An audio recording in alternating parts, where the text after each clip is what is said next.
Welcome to the Screen the Screener College Basketball Podcast with your hosts, Mike Randall and Gus Kearns. Welcome in, listeners, to the Screen the Screener College Basketball Podcast, where we're always talking everything college hoops. You could have been anywhere else on the dial, but you chose to be here with us, Mike and Gus. We appreciate that. With all the carnage inside the top 10, one of the shining teams are your Arizona Wildcats. So we've brought in Alec White. You can find him at Alec White _UA on Twitter, and you can follow all of his content over at the Tuscan Star and Tucson.com.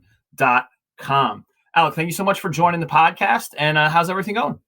It's going well. I mean, I cover men's and women's basketball for the Tucson Star here in Arizona, and covering two undefeated teams at once is pretty crazy. So I've been fortunate to have hot starts to that. And then obviously, we're here to talk about, the U of A men's team, and they're, firing on all cylinders, really surprising a lot of people in the first month or so of the season. And, this is a team that last year had, some pieces that we thought were capable of making a capable tournament team. And now this year they've really blossomed under Tommy Lloyd. So it's been really fun to see that. It's been fun to watch from afar as well. And you can also find a little bit more content. If you go to your podcast or your app store, you can check out the Wildcaster app in Apple and Google Play for some further Arizona Wildcat content that Alec will pump out. So what a starting line for the new look Wildcats. It's one of the few teams with like a donut in the loss column for college hoops. Top 5 tempo in KenPom.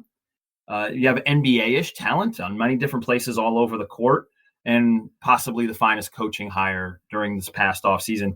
Can you isolate an element or two for the listeners that defines like Tommy Lloyd basketball? TM, I like that you got that done. Brand, what's happening? So, yeah, you hit it right on the head there. Up-tempo, so they're fast, but they're also controlled. So, I mean, they're going to score a lot of points, but they do it efficiently.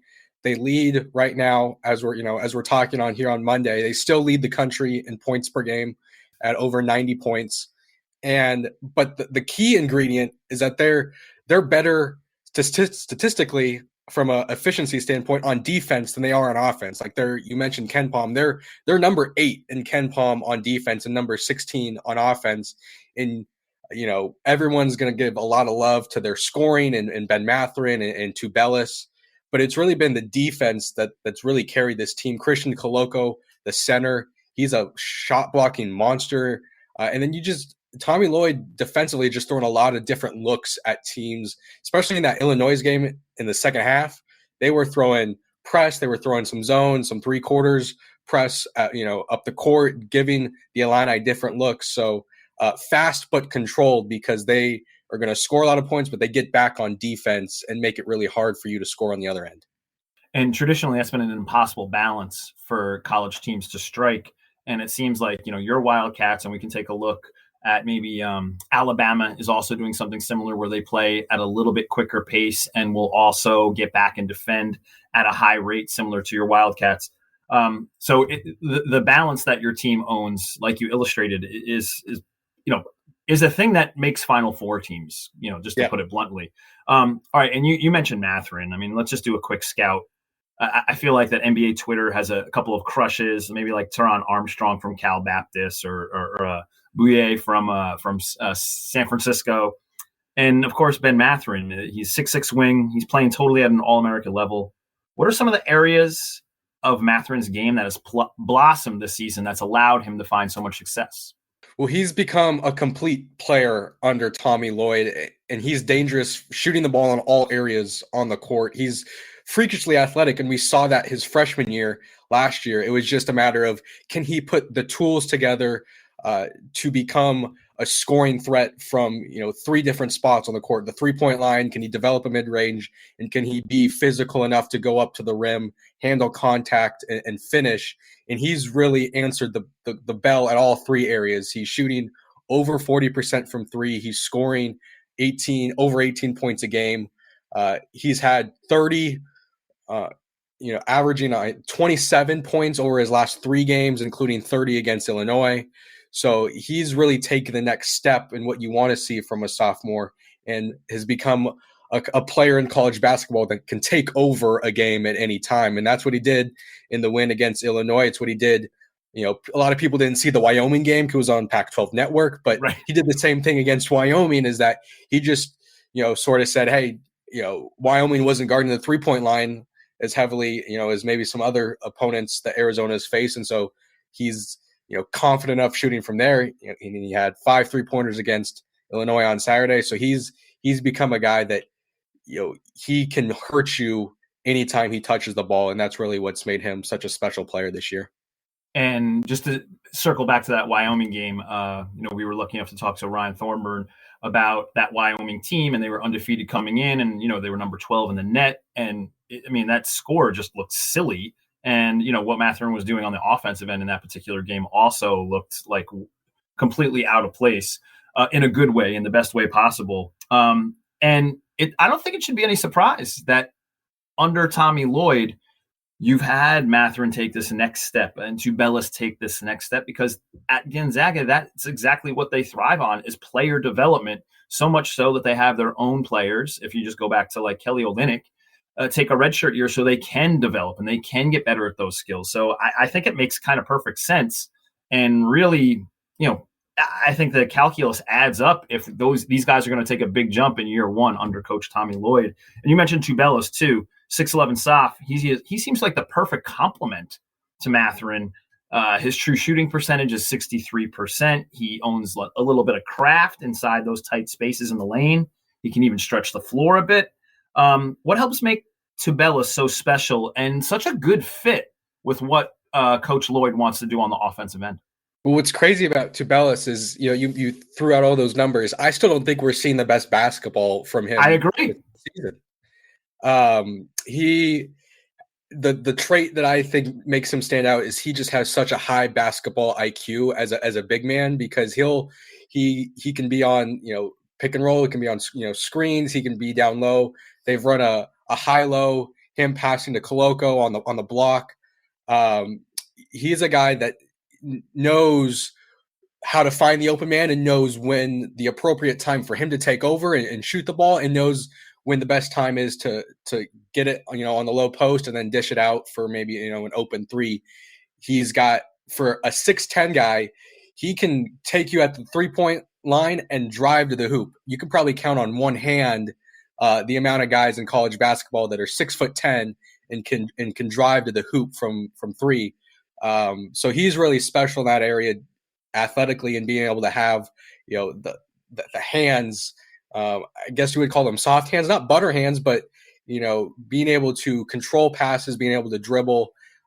He just plays at a different level. And you're right, it's such a compliment, because he's not a traditional big man, but be inspirational because he just has so many moves to be able to score.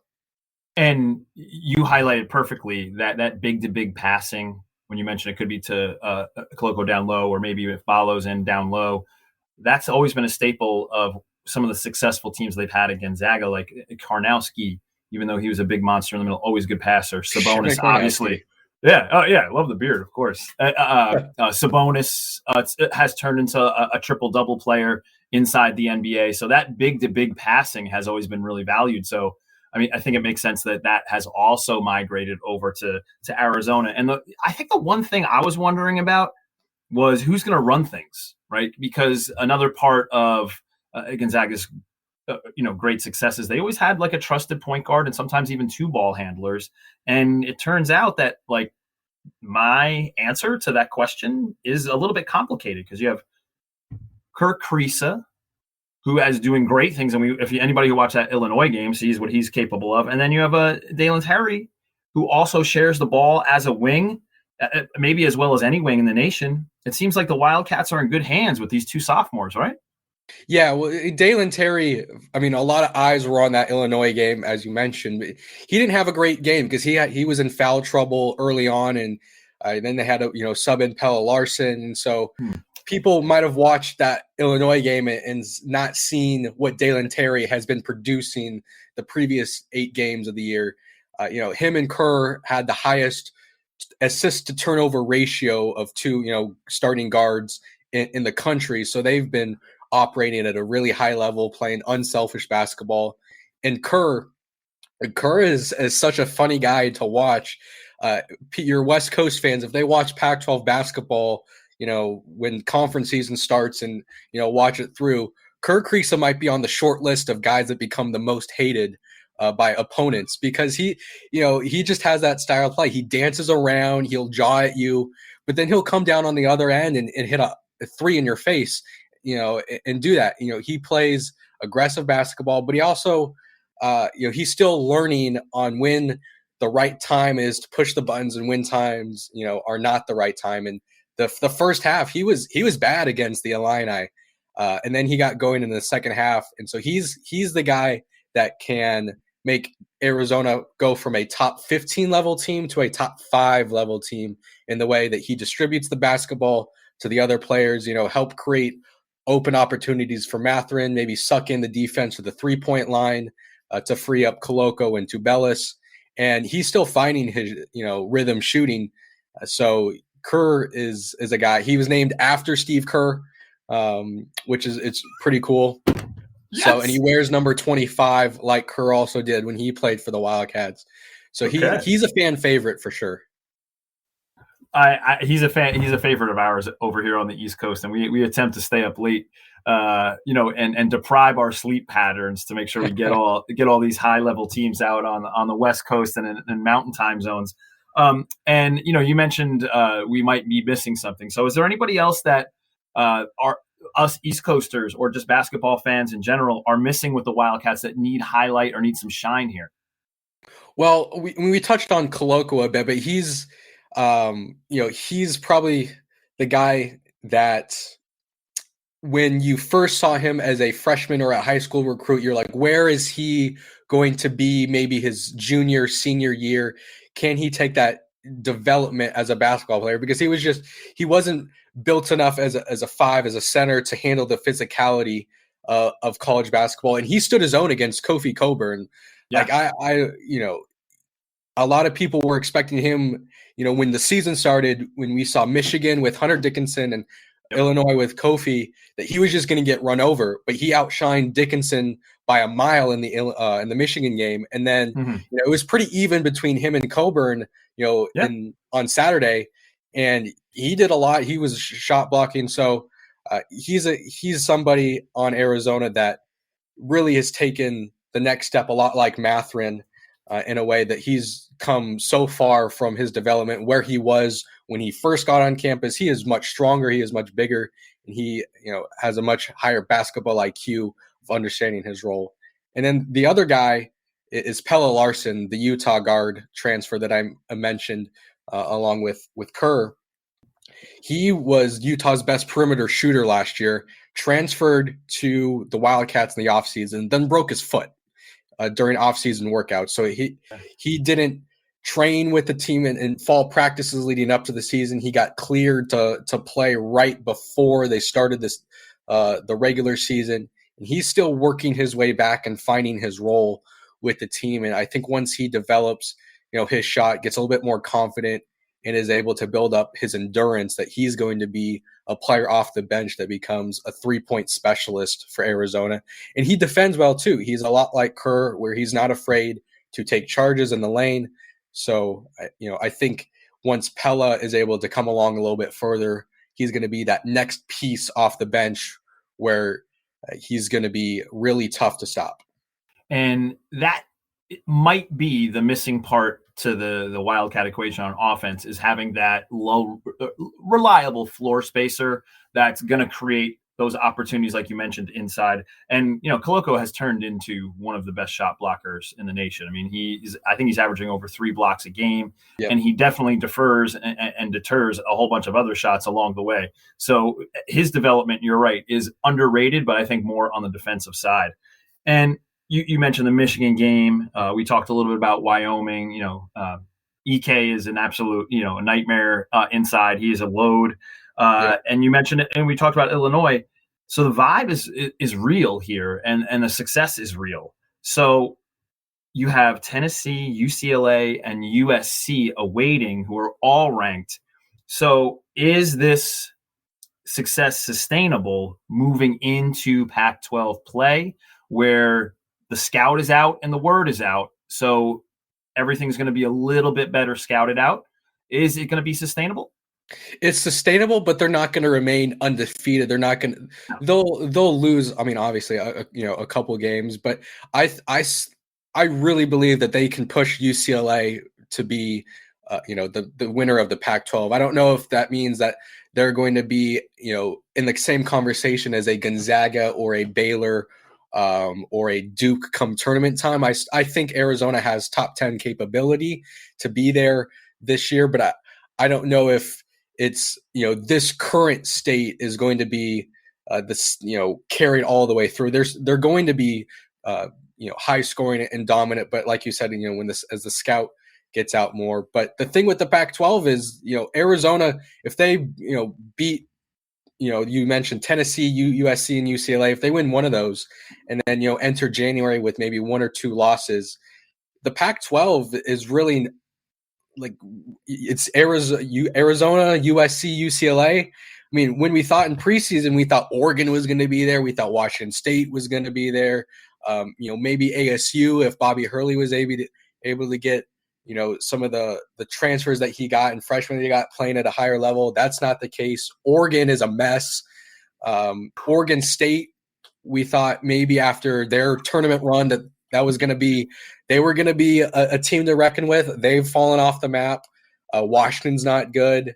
So it's really a three-man race, and it's both good and bad for Arizona's sake because they can kind of roll through the schedule, but they also have to make sure that when they play USC, UCLA twice this year, that they at least split those matchups. So I definitely think the success is capable of sustaining, but you might not see Arizona win as many marquee games just because the Pac-12, it's, like I said, USC, UCLA, and Arizona right now. Yeah, the shine is definitely off on the Pac-12. You're completely right with that. And, usually us East Coasters have to stay up late. And, we try to wait up late for Bill Walton on one of these games in the Conference of Champions. So the fact that we're only going to have to pay attention to a couple of different teams. And you're right. You mentioned that, those three top teams, they have to win as much as the league seems to be down. And now it's almost in some odd way added pressure for those top three teams to win those games that they're supposed to win so they can have that success, because the opportunities aren't going to be there inside conference play like we maybe thought of preseason. Yep. Like you mentioned all of the favorable outlooks during preseason for some of the Pac-12 teams, and those opportunities just aren't going to exist. So it's a big deal that Arizona's had so much success in the non-con. All right, so Alec, I guess last question, since we're going to stay up late for the Pac-12, is there a team or a player that you're looking forward to getting your eyes on, that you're intrigued by, that fascinates you, or that maybe is under the radar and that people out on the East Coast should pay attention to inside your conference? Well, USC is a really intriguing team with Isaiah Mobley, the brother of Evan Mobley, that was drafted by the Cavs and has been eating up the NBA world in his rookie season. Isaiah Mobley, he is not the same prospect by any means, but he's still a high-level college basketball player. Andy Enfield has been a coach in the Pac-12 where you feel like USC and the Trojans have a really talented roster every year, and sometimes they just haven't been able to maximize that. And last year they did with Evan Mobley. And so now and Isaiah Mobley last year wasn't thought of at, he was the Robin to Evan Mobley's Batman. Right. And now it's, this is kind of his turn to show what he's capable of. So USC's an intriguing team to watch. And then, it's really hard to pinpoint, some of these other teams because we just haven't seen them play at a high enough level. I mean, Washington State, I think, can be an intriguing watch. Yeah. But, you never know with them. It just feels like, in Pullman, not a lot of people pay attention to them. So I think we're still waiting to see what the Cougars have in store. And like you mentioned, like we were a little bit high on Oregon. I was high on Will Richardson. And of course, Beaver Fever, absolutely took over the tournament last year. So you expected them to have some higher results. But you're right. Like the league is down a tiny bit, at least through the non-conference schedule. And, I think USC, that game for Arizona and USC, Mobley's going to have to show his stuff against the battery of bigs that you guys are going to roll out there, whether it be Koloko, whether it be, Balo. So I think that's going to be a legit test for him. Yep, I agree. All right, Ryan. Alex, thank you so much for giving us a little time. Again, you can find Alec's work over at AlecWhite_UA. You can follow all of his work over at Tucson.com, Tucson Star. And don't forget to hit up your Apple Store or your Google Play Store for the Wildcaster app for a little further University of Arizona content. Thank you so much for educating us on what's happening out on the West Coast and what's happening in the desert. And, compete well during the rest of the schedule. Yeah, for sure. It's been fun watching Tommy Lloyd do his thing in his first year at Arizona. And, if this continues, it's going to be a fun year for Arizona fans. Well, I think it's already been an enjoyable year. And I think anything they get from here on out, I think they'll be excited for it. And the fact that they're getting this much attention and this much praise speaks volumes for what he's able to do in one offseason and during one preseason and during the beginning part of the college basketball season. I'm really intrigued to watch this team for all the reasons we went through. So I'm looking forward to seeing how all the pieces mesh and improve it, just like you mentioned. For sure. Yeah. Thanks for having me. Cheers. Thank you so much. Cilantro, grazie, arigato.